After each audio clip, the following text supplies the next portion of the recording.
Salut Gère. Salut Vanessa.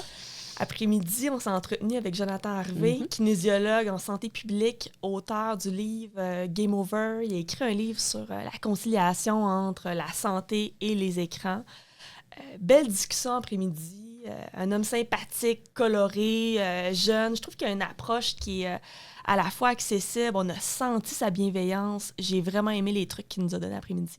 Oui, puis sa bienveillance dans l'ensemble des actions qu'on peut mettre en place pour être plus actif, combattre justement cette sédentarité-là, mais aussi s'assurer de saisir les opportunités qu'on fait d'autres choses pour demeurer actif. C'était très intéressant. Exact. C'était pas tant une discussion axée sur le sport, l'activité physique, plus que sur comment allier le mouvement, combattre la sédentarité, agir pour notre santé, dans le fond.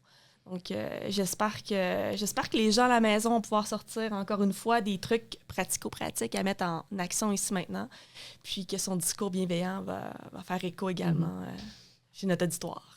Bonne écoute!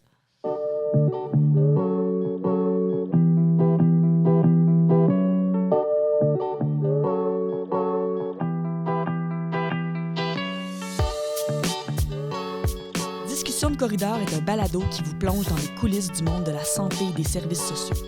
Ici, les discussions sont riches et vous ouvrent de nouvelles perspectives. À travers des entretiens francs avec des experts, des praticiens et des usagers, nous explorons les réalités diverses qui nous touchent toutes et tous comme êtres humains. Préparez-vous à plonger dans un univers sans frontières où chaque sujet est exploré en profondeur. Voici Discussion de corridor, le balado. Bonjour, aujourd'hui on reçoit quelqu'un qui tente d'allier deux forces souvent opposées, les écrans, la santé. Jonathan Harvey, kinésiologue en santé publique, auteur du livre Game Over, comment arrimer la santé et les écrans. Je l'ai bien dit, Jonathan? Exactement ça. Tu vas bien? Oui, très bien, merci. Merci beaucoup pour l'invitation. Très content d'être là. Peux-tu nous parler un petit peu de toi, de ton parcours, puis surtout ta philosophie par rapport à l'activité physique, à l'importance de bouger? Oui, ben dans un premier temps, peut-être dire que ça fait une dizaine d'années que je travaille au CIUS. Maintenant, ça fait environ 3 ans que je travaille à la santé publique, donc une approche un petit peu plus populationnelle de la santé, un petit peu moins individuelle comme j'avais tendance à le faire dans le passé, puisque dans le passé, j'ai travaillé pendant 8 ans dans les GMF, donc les groupes de médecine familiale, là, comme kinésiologue, donc je recevais des références des médecins et des professionnels dans ces cliniques-là. Puis à travers tout ça, ben, différents chapeaux. J'ai eu des entreprises en lien avec l'activité physique, des cliniques de kinésiologie. J'ai aussi, comme tu l'as très bien nommé, écrit un livre, donc en lien avec comment allier la santé et les écrans. Donc, grosso modo, c'est un petit peu ça. Puis pour ce qui est de ma mentalité en lien avec l'activité physique, je dirais, j'ai une approche qui est très bienveillante. Ça définit très bien un petit peu là, comment est-ce que je définis mon approche en lien avec la santé et l'activité physique. Pour débuter, là, est-ce qu'on peut démêler quelques concepts? C'est peut-être simple pour toi, ce n'est pas pour tout le monde, mais est-ce qu'il y a des différences majeures entre le sport, l'activité physique et l'entraînement, par exemple? Est-ce qu'il y a une différence majeure? En fait, ouais, on va démêler tout ça. Dans un premier temps, ce qu'il faut comprendre, si on prend l'entraînement physique, c'est de l'activité. Il y a 4 types d'activités physiques. Donc, pour les nommer rapidement, là, on a le sport, justement, comme vous avez nommé, on a les loisirs, on a les tâches de la vie quotidienne et on a le transport actif. Donc, l'entraînement physique rentre dans l'activité physique via peut-être le loisir ou le sport. Là, ça dépend de la définition qu'on lui donne. Mais la définition du sport, pas du sport, de l'activité physique, c'est simple. C'est toute dépense énergétique créée par une contraction musculaire. Donc, c'est quand même assez large. OK, c'est vaste. Puis, à mon sens, les gens, des fois, ils se mêlent puisque on va se mêler avec la recommandation de l'OMS, l'Organisation mondiale de la santé, qui dit qu'on devrait faire 150 minutes d'activité physique par semaine et, très important, d'intensité modérée à active. C'est ça qui mêle les gens, à mon avis, puisque marcher ou toute autre activité à basse intensité, c'est quand même de l'activité physique et c'est quand même intéressant pour la santé, mais ça ne rentre pas nécessairement dans cette recommandation-là. Donc, souvent, les gens pensent que c'est peut-être pas aussi bon ou intéressant pour la santé, mais c'est entre autres pour ça que je ne suis pas un fan de cette recommandation-là, ou en général, là, les recommandations plus en lien avec des chiffres. Pour la nommer, là, je suis beaucoup plus fan de la nouvelle ligne directrice en lien avec le mouvement sur 24 heures, qui est un petit peu plus holistique, en fait, là, qui prend en considération l'activité physique, le temps sédentaire et le sommeil, parce que les trois sont quand même interreliés. Donc, ça permet de comprendre qu'on peut être quelqu'un d'actif, mais d'aussi sédentaire à la fois d'une certaine manière. Puis au niveau de la sédentarité, c'est un élément central, là, justement, à travers l'activité physique. On sait que nos habitudes au niveau du travail, pour plusieurs, est quand même assez sédentaire parce qu'en tout cas, si on parle pour nous, on a beaucoup de rencontres, on est souvent assis, tout ça. Peut-être qu'on pourra en parler un peu plus tard aussi dans le podcast, mais j'imagine qu'il y a des façons d'être plus actifs aussi quand on a un travail qui nous amène à être sédentaire. Oui, puis la première chose que des fois les gens pensent, c'est bon, j'ai un travail sédentaire, maintenant, à l'extérieur de mon travail, comment je peux bouger? Là, c'est drôle, dernièrement, j'ai vu des études là, qui tentaient d'expliquer aux gens quelle quantité d'activité physique on devait faire en dehors de notre travail pour faire en sorte de compenser le temps sédentaire. Mais moi, j'ai tendance à les voir vraiment très séparés. Donc, il y a l'activité physique qu'on fait à l'extérieur de notre travail ou des moments sédentaires, puis il y a les moments sédentaires qu'il faut tenter de diminuer ou d'optimiser, faire en sorte qu'ils soient plus santé pour nous. Donc, par rapport à ça, il y a plusieurs trucs qu'on peut faire, là. C'est des classiques, mais c'est des classiques qui fonctionnent et qui sont simples à mettre en place. Donc, tu sais, les fameuses pauses actives. Pauses actives, quand on pense à ça, puis surtout, je suis kinésiologue, les gens pensent que je vais conseiller des classiques squats, faire des push-ups à côté de son bureau ou des choses comme ça. Quand dans le fond, ça peut être beaucoup plus simple que ça. Moi, j'aime bien le concept de quand on est dans un moment virtuel, que ce soit au travail ou en lien avec les jeux vidéo, une pause active, dans le fond, l'objectif, c'est de briser le moment sédentaire. Donc, on retourne dans le monde réel, puis on peut avancer une tâche quotidienne. Donc, soit se brosser les dents, faire du ménage, faire la vaisselle, pour que, quand on retourne dans le monde virtuel, on a une espèce de charge mentale qui est diminuée parce qu'on sait qu'à l'extérieur du monde virtuel, dans le réel, il y a des tâches qui ont avancé, tu sais. Puis ça fonctionne. Le but, c'est pas de faire 5 minutes d'activité physique très intense quand on fait une pause active, là. C'est simplement de couper le moment sédentaire pendant quelques minutes, même quelques secondes. Et concrètement, là, disons, moi, je suis ici au travail, puis j'ai 8-9 heures de rencontres d'affilée. Je suis loin, tu comprendras, de ma vaisselle ou de mes tâches. Qu'est-ce que je peux faire concrètement? Là? Puis j'ai pas de pause entre les rencontres. Qu'est-ce que je peux faire pour m'activer puis que ça paraisse pas trop étrange pour mes collègues là, de l'autre côté de l'écran? Oui, c'est souvent ça. Quoi, que ça peut être normalisé d'une certaine manière. Puis là, ce que je viens de dire, c'était beaucoup dans un mode télétravail. Là, vous avez deviné. Oui. Par rapport à ça, mettons que quelqu'un ne pourrait pas du tout prendre de pause active, mettons. Il y a plein d'autres possibilités. Dans un premier temps, on va penser à l'ergonomie. S'assurer que, au moins, si je ne peux pas bouger, est-ce que mon bureau, est-ce que ma chaise est adaptée à mon corps? Puis là, ça m'amène vers un mythe, les fameuses chaises à 1000 $ que les gens ne sont pas capables d'adapter à eux. C'est pas mieux qu'une chaise en bois qui n'est pas adaptable, là. Dans le fond, quand on dit ergonomique, qui est un mot que je trouve un petit peu galvaudé, parce que ce n'est pas ergonomique, même si sur la boîte, c'est écrit ergonomique, là, si ce n'est pas adapté à nous. Donc ça, c'est une nuance. C'est pour ça que j'invite souvent les gens à faire affaire avec un professionnel ou à bien s'instruire sur le sujet avant d'acheter excusez le terme anglais, mais un setup très cher là, par rapport au poste de travail. Ensuite de ça, si on ne peut pas du tout faire de mouvement sur notre chaise ou quoi que ce soit, mais ça, on va en reparler tantôt, il y a toujours possibilité de quelque chose. Mais j'aime bien la technique 20-20-20, oui, pour le confort visuel. OK. Donc, ça, c'est vraiment simple. On dit à chaque 20 minutes de regarder 20 pieds plus loin pendant 20 secondes. Donc, ça, pour quelqu'un qui a sécheresse oculaire, qui a des maux de tête associés à son travail devant un écran, c'est des choses qui peuvent venir, il faut le tester, là, mais qui peuvent venir faire une belle différence par rapport à ça. Puis ça ne nécessite pas de mouvement. Puis on peut rester devant notre écran, nos rencontres, ou même devant, si on n'a pas d'écran, devant nos collègues, là, mais là, on n'a pas à faire ce truc-là. Mais qui est quand même assez efficace là, pour l'avoir conseillé à certaines personnes qui l'ont mis en place. Là. C'est très intéressant.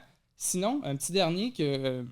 je m'approprie l'invention de ça. Peut-être qu'il y en a qui y ont déjà pensé, mais que d'ailleurs, j'ai mis dans le livre là, que tu as parlé tantôt, Game Over, la technique intra-gaming, parce que je l'ai réfléchi dans un premier temps par rapport aux jeux vidéo, mais qui est vraiment très bien applicable aussi dans un monde où de télétravail, bref, ou de travail de bureau sédentaire. Ça, c'est une technique qui favorise le mouvement à l'intérieur du jeu, c'est ça? Oui, exactement, qui permet de bouger sans prendre de pause, nécessairement. Puis là, on prend ce qu'on peut mettre en place par rapport à notre situation. Là, je vais vous donner un exemple par rapport à un jeu vidéo, mais vous pourrez faire des liens en lien avec comment vous travaillez comment vous travaillez dans la vie de tous les jours. Mais par exemple, qu'on prend un jeu de sport, OK? on est devant notre ordinateur ou devant notre plateforme de jeu, puis on joue, bien, cette technique-là permet de bouger pendant la durée totale du jeu, c'est-à-dire qu'il y a 3 types de mouvements. Un premier mouvement pendant qu'on joue. Donc, pendant que, par exemple, que c'est un jeu de hockey, que la rondelle est en mouvement. Et ensuite, quand il y a des pauses de moins de 30 secondes, il y a une catégorie d'exercice pour ça. Et quand il y a des pauses de plus de 30 secondes, il y a une catégorie d'exercice pour ça. Pendant le jeu. La catégorie d'exercice, je vais vous inviter à le faire avec moi. Là, pour les gens qui écoutent juste via des écouteurs, ils ne verront pas, mais je vais l'expliquer. C'est que pendant qu'on est stressé, on ne sortira pas de l'ensueur. On n'était pas passé. En fait, là, c'est simple. Vous êtes en train de travailler ou de jouer aux jeux vidéo. Travailler, parfait. Dans le fond, tout ce qu'on veut, c'est que vous avez les pieds bien au sol. On veut juste décoller en alternance les talons en gardant les orteils au sol. Donc là, ça fait comme une petite musique, là, d'une certaine manière. Là, on va dépendamment du talon. C'est ça. Ouais, moi, mes pieds ne touchent pas par terre, mais on va faire comme ça. Bon, avec l'ergonomie, on repassera. Ouais, c'est ça, exactement. Ça augmente légèrement la fréquence cardiaque, super intéressant. C'est très minime, là, mais on parlait que tout mouvement, contraction musculaire qui implique une dépense énergétique, c'est de l'activité physique. Donc là, on est en train, là je le fais encore, on est en train de faire de l'activité physique pendant qu'on travaille, pendant qu'on fait ce podcast-là, qui est ça compte, qui est quand même assez subtil d'une certaine manière. Tout ce qui est plus que 0 est mieux que 0, ça fait partie de ma philosophie par rapport à l'activité physique. Pendant que je joue aux jeux vidéo, c'est super intéressant. On dit souvent que c'est une activité, un hobby qu'on démonise, qui est totalement sédentaire. Faire ça, en tout cas, c'est déjà super intéressant. Puis, ça n'a pas d'impact sur notre performance de jeu, ou du moins très peu. Même chose dans un contexte d'apprentissage à l'école, que ce soit au primaire ou au secondaire, puis au travail. Tu me fais penser, c'est super intéressant, Jonathan. Dans certaines écoles primaires, entre autres, on tend à intégrer de plus en plus des jeux comme le Just Dance, là, des jeux à l'écran où ça va inciter les jeunes à bouger puis à faire des mouvements de danse pour se dégourdir un peu. Ma fille arrive souvent avec ça à la maison, puis je trouve ça super intéressant.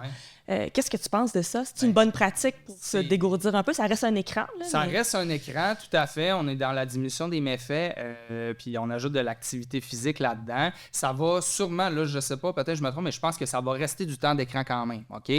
Au niveau de la stimulation du cerveau, ces choses-là, ça reste qu'il y a un écran devant nous. Mais c'est quand même dans un contexte où on va faire des mouvements, où ça va être plus intéressant que, excusez le terme, de scroller sur les réseaux sociaux. Donc, déjà là, moi, je trouve ça super intéressant. À mon sens, en lien avec les jeux vidéo, c'est l'avenir. De plus en plus, on voit des casques là, d'immersion complète dans des jeux vidéo où ce que la personne, plutôt que de pitonner sur une manette ou sur un clavier, ben, va avoir un fusil ou va avoir un faux bâton de hockey puis il va faire des mouvements. Tant qu'à moi, une personne qui joue 1 heure à ça versus 1 heure de vrai jeu vidéo sans la technique que je viens de vous parler, c'est beaucoup plus intéressant. Est-ce que c'est mieux d'aller dehors faire du sport? La réponse est oui. Il n'y a jamais rien qui va remplacer ça, c'est sûr et certain. Mais ça reste un excellent compromis, à mon sens. Nintendo était quand même avant-gardiste quand on y pense, avec la Wii, la Switch même, où le mouvement est plus présent, du moins, que dans les consoles traditionnelles. C'est drôle que vous dites ça, parce que j'ai nouvellement un enfant, puis j'ai une Wii, puis comme je la garde comme pour quand ça va être possible, comme compromis à d'autres types de jeux vidéo. Mais là, je me dis, tu sais, quand il va avoir l'âge de jouer, elle va déjà avoir une couple d'années, cette Wii-là. Là. Ça ne date pas de l'année passée. Là. Ça a déjà une dizaine d'années. Mais je trouve ça vraiment intéressant. Jeune enfant, est-ce que tes 3 sphères, alimentation, sommeil, activité physique vont bien? Elles ne sont pas optimales actuellement. C'est surtout le sommeil. On sommeil, a un petit peu en amont, là, mais c'est difficile. Mais c'est pas grave. On dit... comment est-ce qu'on dit ça? On dit on est fatigué, mais en amour. Fait que, en lien avec le ça compense. Fait que, ça compense. Super intéressant. Est-ce qu'on a scientifiquement des éléments... quels sont les éléments favorables de l'activité physique, les bienfaits de l'activité physique scientifiquement démontrés? Pourquoi c'est si important que ça? D'autres mots de bouger. J'ai un professeur à l'université qui a dit une fois, puis je l'ai vraiment retenu, puis je sais que tous mes confrères kinésiologues se rappellent de cette phrase-là, sûrement que ça se dit dans toutes les universités, là, mais...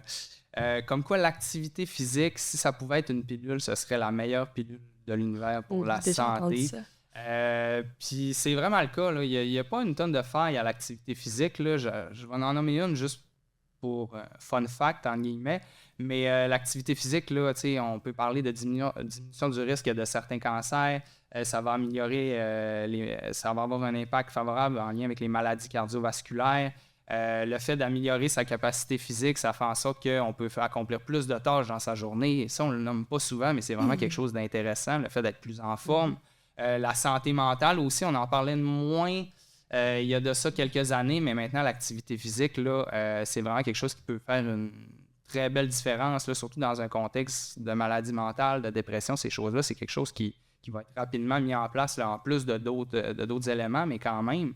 Donc, c'est vraiment une pilule, entre guillemets, qui est difficile à battre par rapport à ça. Mais tout comme n'importe quoi, bon, la fameuse courbe en U inversée que j'aime parler, c'est que dès qu'on commence l'activité physique, bien, on va rapidement chercher des bénéfices.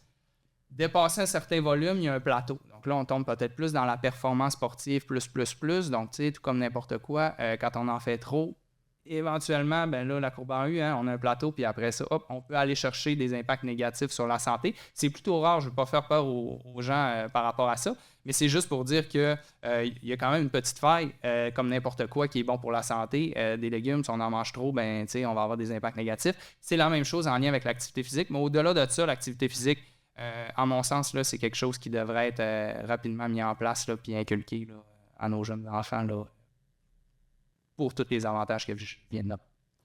On parle des enfants. Si on y va un peu plus général pour notre population, ici au Saguenay-Lac-Saint-Jean, comment on va? T'sais, est-ce qu'on bouge? Est-ce qu'on est en forme? Nos 150 minutes de sport hebdomadaire. Oui, bien, j'ai pas les statistiques en tête précises en lien avec le Saguenay-Lac-Saint-Jean. Par contre, puis là, peut-être que la stat au niveau de la donnée sera pas parfaite, mais je sais qu'il y a environ 4 personnes sur 10 qui vont chercher des bénéfices en lien avec l'activité physique, le 150 minutes d'activité physique qu'on a parlé. Donc, c'est quand même 4 personnes sur 10. Mais si on vire ça de bord, c'est quand même 6 personnes sur 10 qui ne vont pas chercher de bénéfices par rapport à ça ou qui n'atteint pas cette quantité-là. Parce que je veux quand même mettre l'emphase, c'est pas parce qu'on n'atteint pas le 150 minutes d'activité physique par semaine que ce qu'on a fait avant ça, si on a fait 40 minutes, c'est 40 minutes de plus que zéro. C'est super intéressant. On ne lâche pas. C'est pas nécessaire d'aller atteindre les 150 minutes nécessairement pour aller chercher des bénéfices pour sa santé. J'aime dire que c'est pas parce qu'on atteint les 150 minutes d'activité physique par semaine qu'on reçoit par la poste des bénéfices là, sur notre santé. Là, c'est pas aussi simple que ça. Dès qu'on fait de l'activité physique, dès qu'on se met en marche, même si c'est juste une fois par semaine, c'est intéressant. Par contre, ce que je peux mentionner, puis qu'on avait jasé un petit peu en amont, c'est le fait que notre population est vieillissante. Ici, au Saguenay-Lac-Saint-Jean, peut-être un peu plus que les autres régions. Oui.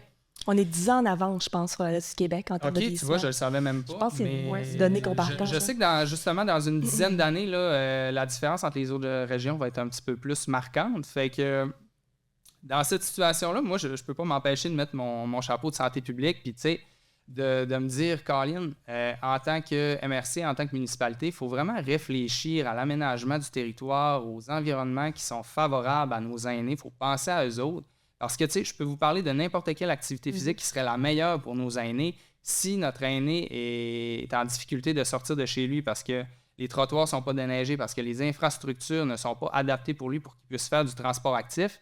Bien, cette personne-là va beaucoup moins bouger, va rester chez elle et on va pouvoir parler malheureusement de déconditionnement. Puis ça, on ne veut pas ça. C'est pour ça qu'il y a quand même un bon pourcentage là, qui passe par là, la santé des aînés, là, comment est-ce que leur environnement est adapté pour eux. Fait que j'avais pas le choix de le nommer en tant que personne en santé publique. Docteur Abel a porté un discours similaire. Vous êtes cohérent. J'en doute pas. J'espère qu'on a le discours cohérent. Mais je pense que c'était important de nommer là, que dans notre région, on s'en allait vers plus vieillissant. J'ai une question pour toi. Si je fais 2 jogging dans ma semaine de 75 minutes, puis que le restant de ma semaine, je bouge pas nécessairement, je suis très sédentaire, est-ce que c'est bon? Est-ce que j'atteins quand même l'objectif fixé ou c'est pas nécessairement optimal parce que je l'ai pas réparti sur toutes les journées de la semaine? Dans un premier temps, je dirais c'est excellent. Premièrement, à 75 minutes de jogging, c'est quand même pas rien. C'est plus qu'une heure. Ça donne quand même beaucoup de pas. J'entendais dernièrement là, un spécialiste de la course à pied dire que en course à pied, on a tendance à négliger le fait que chaque pas est une répétition d'une certaine manière. Puis quand on court 75 minutes, on en fait beaucoup de répétitions. Donc, non, c'est super intéressant. Bouger 2 fois dans la semaine. Je connais pas ton horaire, je connais pas ta vie en général, ta vie familiale. Là, c'est fictif. Ah, OK. En tout cas. Mais pas tellement. C'est super intéressant. Par contre, là, ce qu'il faut regarder, puis je l'ai mentionné tantôt, c'est vraiment de séparer activité physique et temps sédentaire. Moi, je sépare les deux. Fait que c'est de regarder, OK, on n'atteint pas le 75 minutes, oui, on atteint le 150 minutes. C'est ça. J'avais fait le calcul avant. Ouais, fait que tu sais, d'une certaine manière, tu atteins les recommandations. Est-ce que ça serait plus intéressant de l'étaler dans la semaine? Peut-être pour les risques de blessure, moi, j'aurais tendance à dire que oui. Mais encore là, peut-être que c'est spécifique à une programmation, je ne le sais pas. Mais rendu là, c'est intéressant. Suite à ça, bon, souvent, mais pas longtemps. C'est souvent ça que je dis. J'ai tendance à apprécier plus ça et à recommander plus ça pour les risques de blessure.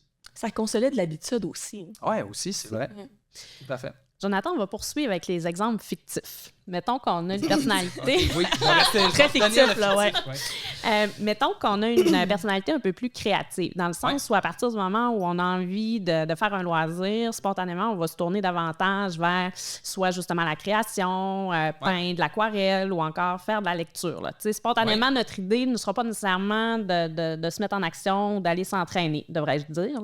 Qu'est-ce qu'on fait pour développer ces habitudes-là quand notre personnalité n'est pas nécessairement tournée vers le sport? Je vais ramener mon discours vers les pauses actives. On parlait des écrans, les pauses actives, oui, mais pourquoi on conseille des pauses actives devant un écran? C'est surtout pour casser le moment sédentaire, mais ça s'applique aussi à tout autre loisir culturel qui est sédentaire. La première exemple qui me vient, c'est quelqu'un qui joue de la musique. Puis ça, c'est drôle. Si on fait le parallèle entre les jeux vidéo, quelqu'un qui joue de la musique. 1 heure de jeux vidéo, on va dire que cette personne-là, on va la stigmatiser un petit peu. On va dire, les jeux vidéo, c'est pas bon pour la santé. La personne est sédentaire dans une mauvaise posture. Puis bon, OK, je comprends, il y a l'écran. Mais d'un autre côté, si on prend la personne qui joue du trombone, par exemple, la posture de quelqu'un qui joue du trombone, c'est quand même une posture qui est funky, disons-le comme ça. Je veux dire, elle a le dos vers l'avant, une posture de un petit peu de banane, on va se le dire. C'est un loisir qui est plus sédentaire qu'actif, mais on va dire que cette personne-là est... en fait, il me manque le mot, qu'elle est créative, oui. Puis on va mettre l'emphase sur le fait que c'est super intéressant, puis que, bon, on va moins stigmatiser ce loisir-là, mais dans le fond, les deux sont sédentaires. Fait que c'est pour ça que tout ce qui est conseil en lien avec les pauses actives va s'appliquer à tout loisir qui est plutôt sédentaire et inactif. Donc, ça serait ma recommandation par rapport à ça. C'est sûr et certain. Puis, je pense que je ne l'ai pas dit tantôt, mais je parlais de pause active, puis la durée, j'étais comme, c'est plus court que ce que les gens s'imaginent pour avoir un impact favorable, mais c'est à peu près aux 30 minutes. C'est pas si pire que ça si on se met une certaine rigueur, sachant que ça peut être 1 minute la pause active, puis c'est très bien démontré aussi en lien avec les travailleurs en général de bureau, le fait de prendre des pauses actives, même si on travaille, mettons, 1 à 2 minutes de moins dans notre heure, on va quand même être plus productif que si on avait travaillé ces 2 minutes-là. Parce qu'on va arriver plus revigoré, moins fatigué. Puis sur la prochaine heure, ça va aussi avoir un impact. Puis ça va être cumulatif. Donc, il ne faut pas l'oublier, ça. Puis ça doit être la même chose, là. Je n'ai pas de données par rapport à ça ou de littérature scientifique, mais pour les musiciens, d'après moi, là, une petite pause active aux 30 minutes là, pour les performances de leur chanson ou leur musique, ça doit être intéressant. C'est super intéressant, mais ça m'amène à réfléchir socialement. C'est pas la première fois que j'entends ça, mais quand on regarde un peu, avec un peu de perspective, nos systèmes, on s'aperçoit qu'on a encore à l'université des cours magistraux de 3 heures. C'est la même chose à l'école à petite enfance, à l'école primaire. Nos milieux de travail pour le personnel administratif sont adaptés en conséquence également.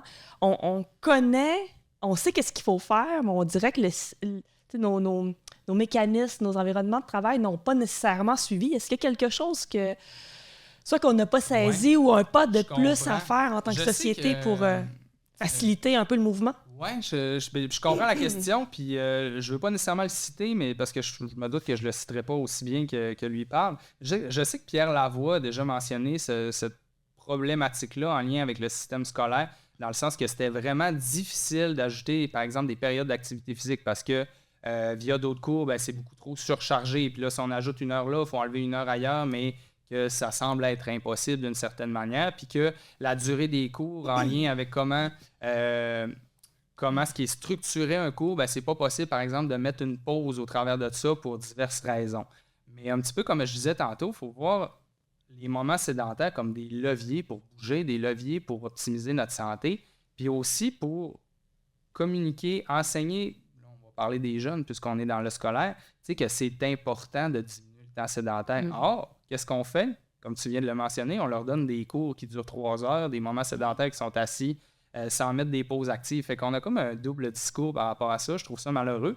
Mais je me rappelle de l'avoir déjà nommé d'une certaine manière qu'une partie de la solution passe par, là, c'est pas pour le terme anglais, le plugger, mais tu sais, des techniques comme j'ai mis dans mon livre Game Over qui sont des environnements favorables aux moments sédentaires, souvent avec des écrans. Comment est-ce qu'on peut optimiser l'environnement autour de l'écran? Comment est-ce qu'on peut mettre des pauses actives autour de l'enseignement qui est fait? L'intra-gaming qui s'applique vraiment bien, là, les petits mouvements que je vous ai parlé, là, juste de l'enseigner, je suis sûr que les jeunes trouveraient ça super drôle. Je dis, je suis sûr, c'est parce que je l'ai déjà vu, je l'ai déjà appliqué avec des testeurs de jeux vidéo dans une autre vie. Mais c'est des choses qui sont applicables. Maintenant, comment l'appliquer, là, je suis un petit peu moins là-dedans, mais ça tend à changer là, pour être dans des comités là, en lien avec les écrans, collaboration, CIUS, centre de services scolaires. On démonise de moins en moins les écrans pour être plus capable de mieux accompagner sainement leur utilisation d'une certaine manière. Fait que je pense que ça va changer avec le temps, honnêtement. Oui, parce qu'on les voit, ces impacts-là. Fait que j'imagine qu'on va de plus en plus mettre des mesures pour contrer un peu les impacts. Oui. C'est motivant, ça, parce que quelque part, moi, je trouve personnellement que ces journées-là où on est ultra sédentaire, des journées de rencontre, là, des 7-8 heures d'affilée, c'est pas favorable nécessairement pour la rétention, la concentration. Je suis pas certaine qu'on est toujours très performant là, dans ces grandes périodes d'intensité-là. Oui, puis c'est dur à expliquer à quelqu'un qui a un travail actif, comme quelqu'un qui travaille sur la construction ou qui a un travail actif, n'importe quel. Un facteur. Oui, un facteur. Encore un cas fictif, oui. Que c'est dur à expliquer à ces gens-là qu'une journée de 8 heures devant un ordinateur, c'est fatigant. Souvent, là, on a tendance à dire, OK, tu as un travail sédentaire, ça va être facile pour toi le soir de t'entraîner, tu vas être plein d'énergie. Or, ce n'est pas si simple que ça. L'esprit relié au corps, le fait d'être drainé mentalement, la charge mentale, c'est totalement lié avec l'énergie qu'on va avoir. Fait que, non, c'est ça. Mais par contre, ce qu'on pourrait dire aussi, puisque les gens pourraient penser, faire des pauses actives, oui, mais ça va me fatiguer encore plus. Ça va nous énergiser. C'est totalement le contraire. Mais je peux comprendre que c'est dur à concevoir. Puis on en discutait avec Monsieur Laberge qui est venu au podcast un peu plus tôt dans la saison, puis on disait justement qu'on avait tendance naturellement, quand on avait de mauvaises nuits, entre autres, de vouloir en faire moins en se disant « je suis fatiguée, j'ai moins bien dormi, donc aujourd'hui, je vais me coucher plus tôt, je ne ferai pas de sport », alors que souvent, c'est tout l'inverse. On devrait en profiter pour faire un peu plus de mouvement, mais peut-être un peu moins, à moins forte intensité. Puis... Je rebondirais là-dessus en disant « oui, mais ». Pourquoi pas? Quand on dit c'est pas noir ou blanc. Exact. Non, mais les nouvelles recommandations sur 24 heures, c'est pas pour rien qu'on met le sommeil. Mais moi, pour avoir eu souvent de la clientèle en lien avec l'activité physique, souvent ce que j'entendais, c'est j'ai pas le temps de bouger. Or, ma solution, c'est de bouger le matin tôt, donc de me lever plus tôt. Oui. Mais c'est pas pour rien là, qu'on met les 3 sphères ensemble. Activité physique, temps sédentaire, sommeil, couper 1 heure de sommeil pour bouger. OK, on se rapproche du 150 minutes d'activité physique, c'est super positif. Au dépend du sommeil. Fait que, est-ce que c'est plus sain? Je pense que c'est déplacer le problème de place d'une certaine manière. Donc, théoriquement, il faudrait se coucher plus tôt pour se lever plus tôt. Fait que, tu sais, le sommeil, il est souvent coupé au dépend de d'autres choses. Là, fait qu'il faut faire attention. Je t'assure qu'il y a encore une cohérence dans le discours à ce niveau-là aussi. C'est le sommeil qui est copain. Oui, c'est à protéger. Tu nous disais tantôt, justement, l'opportunité, justement, à travers la sédentarité, de se mettre en action, justement, par des pauses actives et tout ça. Des fois, on a l'impression, par contre, qu'on veut tellement performer, puis on veut tellement rentabiliser notre temps que même faire une activité physique, puis juste bouger, on vient à avoir une obligation de résultat. Puis là, je m'explique, là, c'est que, exemple, on va faire du tapis roulant, on va faire des courriels en même temps, tu sais. Tant qu'à...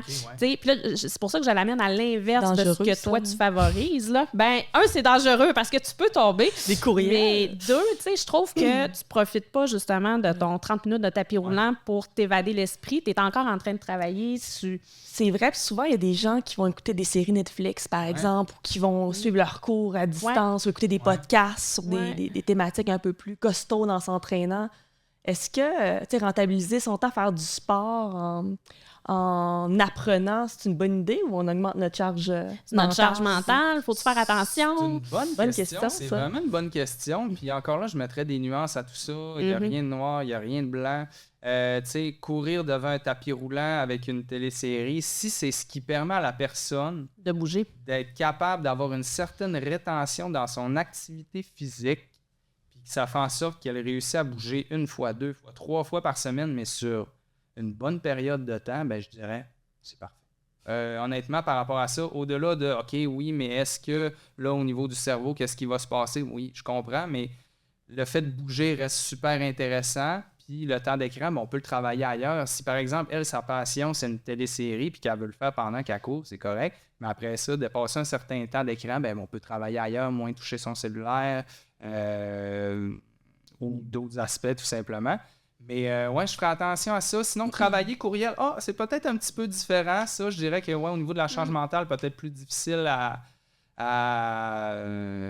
doser, je sais pas. Quand on dit qu'on veut décrocher en lien avec l'activité physique, je le vois plus en lien avec un tapis roulant et une télésérie. Or là, on n'est plus dans le travail, on est dans d'autres choses, on est dans quelque chose qui nous fait du bien. Je suis pas certain que répondre à des courriels puis courir en même temps, on est dans cette mentalité-là. Or, si c'est le seul moment, là, je vais faire le lien avec les fameux tapis de marche là, qu'on a au travail, que moi, je trouve que c'est une solution super intéressante pour le travail. Je veux dire, là, on ne peut pas les séparer. Là. Je veux dire, on n'ira pas marcher, puis après, on peut aller marcher, mais je veux dire, on ne fera pas du tapis roulant à côté, puis après ça, répondre au courriel. Si on peut faire tout en même temps, puis faire en sorte qu'il y a notre 8 heures.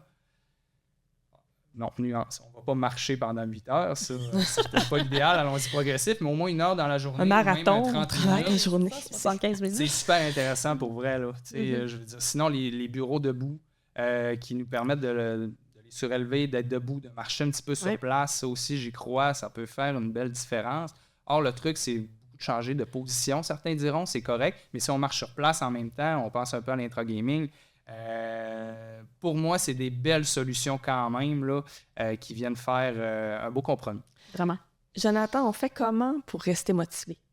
Je vais être dans un cliché un peu, là, mais on se sent tous concernés par ça.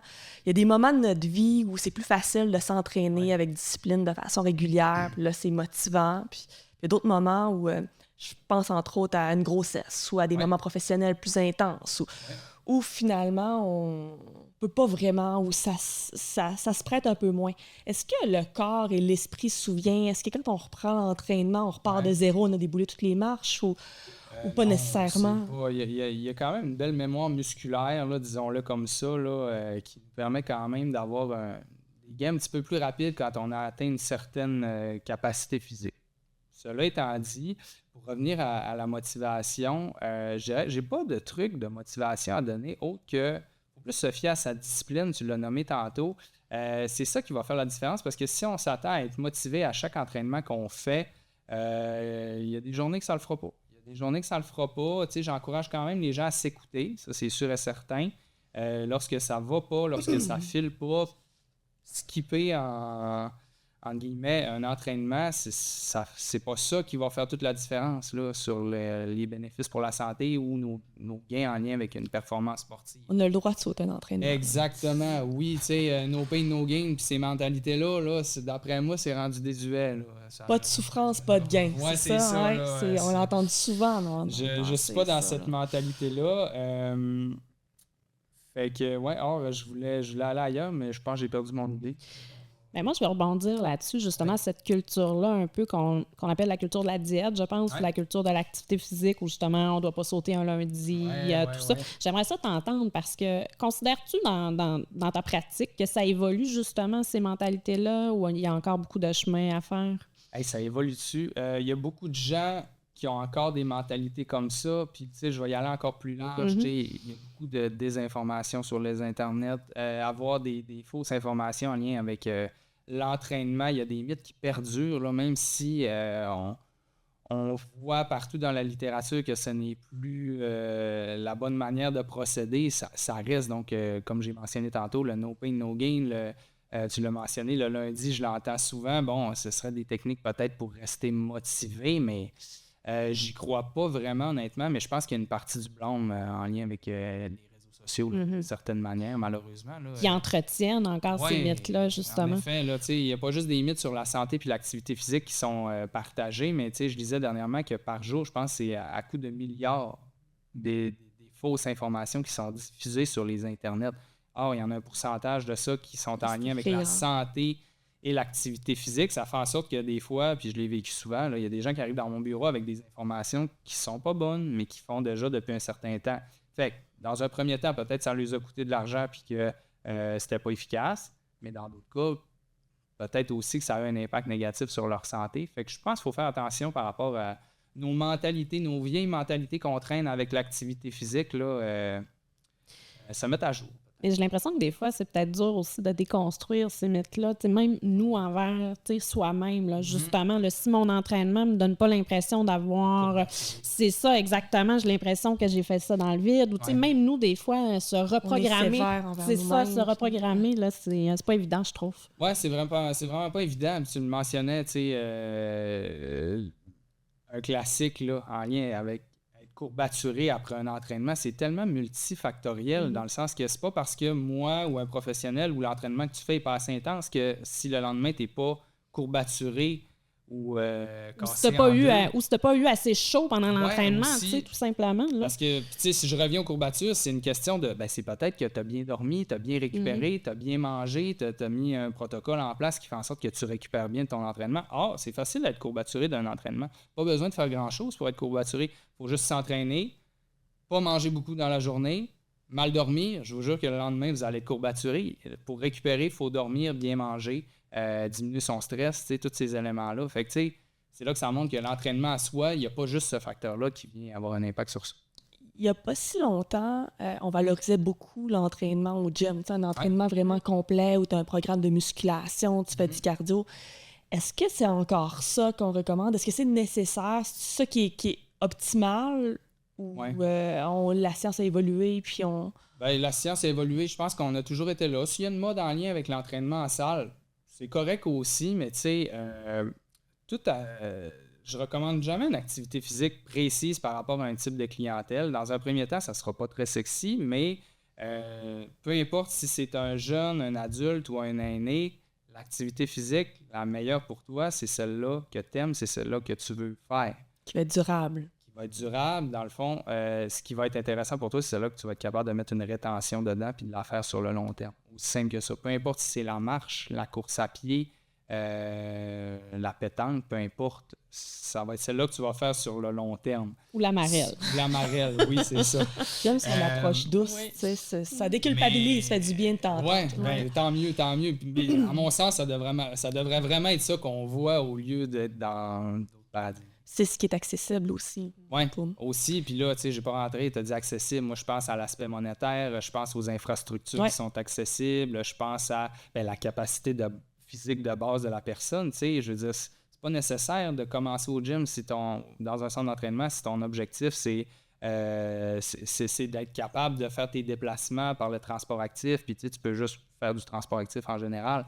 Fait que, tu sais, il y a plein de questions à se poser avant de juste se dire « Hey, il faut absolument que j'aille au gym ». Puis peut-être un autre élément aussi que je voudrais amener, parce que c'est quand même dans la culture des centres d'entraînement, c'est on associe souvent l'activité physique, le gym, les centres d'entraînement et l'alimentation à la perte de poids. Ça, j'aime pas ça, dans le sens que on peut bouger, on peut aller dans des centres d'entraînement, puis on peut manger juste pour être en santé, juste pour se faire du bien à soi sans nécessairement être dans la perte de poids. T'sais. C'est beaucoup associé aussi le fait de perdre du poids à quelque chose de santé. Or, on peut très bien améliorer sa santé sans perdre du poids. Mais je voulais mettre cette notion-là. De toute façon, je pense pas trop me tromper en nommant que si tu augmentes ta masse musculaire, tu vas prendre du poids, en fait, aussi. Oui. Ça veut pas dire grand-chose, là, le poids sur la balance en bout de piste. Là. On peut parler de l'IMC aussi, là, qui est peut-être une méthode de santé un petit peu plus désuète. Là, tu l'as nommé, quelqu'un qui fait beaucoup d'activité physique, un sportif plus, tout ce qui est l'IMC, donc le rapport entre le poids et la grandeur. Même s'il est en bas de 25 et on veut la norme, là, après le petit calcul mathématique, je veux dire, si cette personne-là est dans la norme, mais qu'elle fume, qu'elle est stressée, qu'elle ne fait pas d'activité physique, à côté d'une personne qui a un IMC peut-être plus élevé, Ben, si cette personne-là mange bien, dort bien, d'un temps sédentaire limité, ben, c'est là qu'on se rend compte que l'IMC a plus ou moins de sens dans cette histoire-là. Maintenant, la littérature nous dit que le tour de thèse, c'est une mesure plus intéressante à prendre en lien avec les graisses viscérales. Que l'IMC. Ouais. On parlait de mythes tout à l'heure. On aurait envie de t'en lancer quelques-uns en rafale. Donc, des réponses courtes. On va y aller à tour de rôle. Donc, je me lance. S'entraîner permet de compenser la mauvaise alimentation. Je dirais faux. C'est deux affaires complètement... je dissocierais les deux dans le sens l'activité physique, on va chercher un type de bénéfice associé à ça. L'alimentation, on va chercher un type de bénéfice à ça. Mais des fois, il y en a qui vont jouer sur deux éléments pareils. Donc, par exemple, la glycémie. Mais il y en a qui vont jouer sur des aspects différents. Donc, par exemple, le mauvais et le bon cholestérol ou l'activité physique va avoir moins d'impact et l'alimentation un petit peu plus. Donc, non, un ne vient pas nécessairement compenser l'autre. Donc, on peut pas dire j'ai mangé une poutine, j'ai couru ce matin, c'est pas grave. Ouais, puis la perte de poids, c'est multifactoriel, je l'ai dit tantôt. Fait que, tu sais, c'est pas juste ça nécessairement. On va s'en souvenir. Musculation ou cardio? À choisir entre les deux. Non, je peux pas choisir. Les deux vont aller chercher des bénéfices différents. Dans le meilleur des mondes, on ferait les deux. Sinon, on fait celui-là qu'on aime le plus. Est-ce que ça change avec l'âge? Quelqu'un qui atteint, exemple, plus la quarantaine ou la cinquantaine? Encore une fois, mentalité bienveillante, je dirais, on commence par faire l'activité qu'on aime, mais mettons que je voudrais pousser un petit peu puis répondre à ta question. Plus on vieillit, en fait, mettons qu'on rentre dans les années 65 ans et plus, un phénomène qui s'appelle la sarcopénie, on diminue notre masse musculaire plus rapidement. Donc, ça peut être intéressant de passer un petit peu plus à la musculation. Il y a aussi la densité osseuse qui tend à diminuer, donc on veut faire une reminéralisation osseuse. Donc ça, c'est la musculation qui va aider à ça un petit peu plus. Il faut s'entraîner longtemps et régulièrement pour que ce soit efficace. Non, pas du tout. Longtemps, je dirais plutôt sur une période de temps régulière, c'est-à-dire, pas nécessairement in and off. Puis longtemps non plus, tout ce qui est plus que zéro est mieux que zéro. Donc, il y a des gens que 5 minutes, pour eux, ça les satisfait, puis c'est le seul temps qu'ils sont capables de mettre pour diverses raisons. Bien, ça va déjà être intéressant. S'entraîner à jeun est plus efficace. Plus efficace, j'imagine, pour la perte de poids. C'est le mythe qu'on entend souvent. La réponse est non, mais dans le sens que c'est démontré que le fait de s'entraîner à jeun le matin, on va utiliser un petit peu plus les graisses comparativement au glycogène, donc le sucre dans nos muscles, puisqu'on n'a pas mangé. C'est simple. Par contre, la perte de poids, c'est quand même un phénomène complexe. Donc, si on s'entraîne à jeun, théoriquement, on a moins d'énergie. Donc, l'entraînement va être moins intense. Même si on utilise plus nos gras, c'est-tu réellement un avantage à suivre? On ne sait pas. Puis ensuite, si on n'a pas mangé notre entraînement ensuite, lorsqu'on s'en va déjeuner, par exemple, il y a des chances qu'on ait plus faim. Donc, est-ce qu'on va plus manger? Est-ce qu'on va compenser? Fait qu'il y a plusieurs questions à se poser par rapport à ça. Est-ce qu'il vaut mieux s'entraîner à l'extérieur, dans la nature, ou à l'intérieur, dans une salle d'entraînement? C'est tellement une bonne question. Je vais répondre. Les deux sont intéressants. Ça reste des activités physiques. Par contre, je suis quand même un fan de dire que si j'avais à nommer une seule activité physique, puis là, c'est très moi personnel là-dedans, là, mais le ski de fond, il y a un aspect de plus comparativement à d'autres sports que j'aime mentionner. Oui, bon, c'est une activité physique cardiovasculaire qui implique les membres inférieurs et les membres supérieurs. Et aussi une activité assez musculaire pour les membres inférieurs et supérieurs, mais il y a un petit détail de plus. Il se fait à l'extérieur en immersion en forêt. Et on n'a plus à se débattre pour les impacts favorables d'une immersion en forêt. Il y a une panoplie de bénéfices pour la santé, surtout mentale. Fait que le fait d'associer les deux, je trouve ça intéressant, donc je vais toujours prioriser l'extérieur. Il est recommandé de prendre des électrolytes avant ou après un entraînement. Ça dépend. En performance plus, pendant, même avant, même après, ça peut être super intéressant. Là, c'est une nutritionniste qui pourra aller plus en détail par rapport à ça. Mais pour un entraînement de base, là, 1 heure en centre d'entraînement, une course, un 5 km, je ne crois pas que c'est nécessaire à 100% si notre alimentation est bien adaptée. J'aimerais ça savoir, Jonathan, c'est quoi, toi, le mythe que tu entends le plus souvent, soit de tes clients ou de façon générale, là, par rapport à l'activité physique? C'est une bonne question. Ça m'a pris une seconde d'allumer sur quel mythe on allait parler. La perte de poids localisée. Donc, je vais y aller vraiment comment je l'entends souvent. Donc, par exemple, je voudrais diminuer ma masse de gras au niveau du ventre. Est-ce que le fait de faire des redressements assis, ça permet d'aider ça? La réponse, c'est non. Il n'y a aucune corrélation entre le muscle que je vais contracter et le gras qu'il y a par-dessus. Donc, physiquement, ça n'a aucun lien. On ne décide pas où on perd du gras. On en perd partout un petit peu à la fois, puis selon notre sexe, selon notre profil hormonal, on va perdre du gras à différents endroits sans pouvoir nécessairement le décider.